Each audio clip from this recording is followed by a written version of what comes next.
What's happening, people? If you haven't already, make sure you hit the subscribe button. So today's video, I'm going to be talking about money laundering. So money laundering is a process where criminals use it to make it look like the money they have earned is legitimate. So this is called dirty money, effectively washing it and making it clean. When they make money, criminals need to disguise it when it comes to their hands, because obviously you can't be walking around with hundreds of £1,000s of cash. So they use it through certain means, where they can use a business front, for example, like a barber shop, American candy shop, which seem to be dominating UK high streets around at the moment. And the reason for this is because they're offering a service and not a product as such. Well, barbers anyway. And you'll find that when you go to barbers, you never get a receipt as well. I'm not here to downgrade all barbers. Don't get me wrong. There are barbershops that are legitimate and they are doing things correctly, but a lot of Turkish barbershops, it is unfortunately a front, and that's why a lot of them, when you walk into there, they have very little customers, and you don't get a receipt, in particularly, and generally speaking, it is cash as well. So HMRC, they can't really prove how much money they're earning, because like I said, they don't give receipts, and because of the service base, it's basically hard to monitor how much money they're making on a daily basis. So in the UK, money laundering is a very real problem. It's thought that the British financial institutions spend around 5 billion every year fighting financial crime.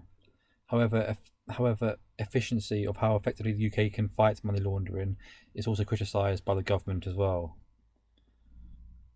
So this is where the criminals' money enters the real world in cash. For the criminals, this is often the most dangerous stage, placing the money, because they're depositing huge sums of physical money. Most of the activities involved in is such as shop fronts, and stuff like that.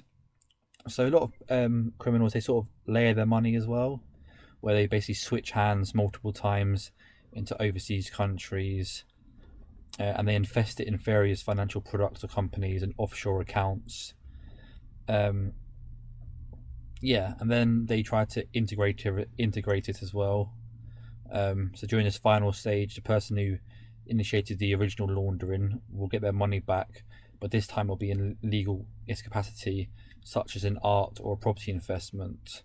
So they're constantly recycling the money, trying to do different investments through different business fronts to eventually recycle it and get it out clean. But yeah, this is just a summary of what I think about money laundering.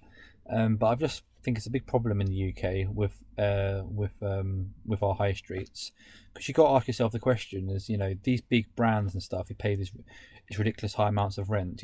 You always see them closed and stuff like that, and they can't afford it. And these are big companies, so you got to ask yourself why these barber shops or these American candy shops or these nail salons, how can they keep afloat? And the reason is being, like I said, it's not all of them. It can be just a minority of these businesses, but they are using it as a criminal front, where they're laundering the money, and obviously they're using it to recycle the money and eventually to make it clean.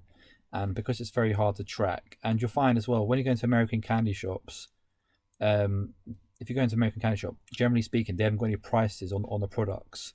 The reason being, so they can't prove how much money they're earning, and also with the nail salons as well, because the service based business, like I said, like the government can't prove how much they're earning in the particular business premises as well.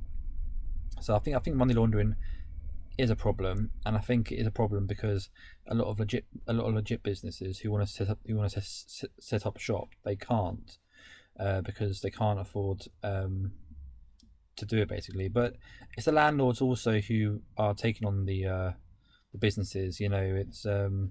It's no fault of their own, because they just want the passive income, but unfortunately they are fueling the empire by just letting anyone sort of start the business in their premises anyway.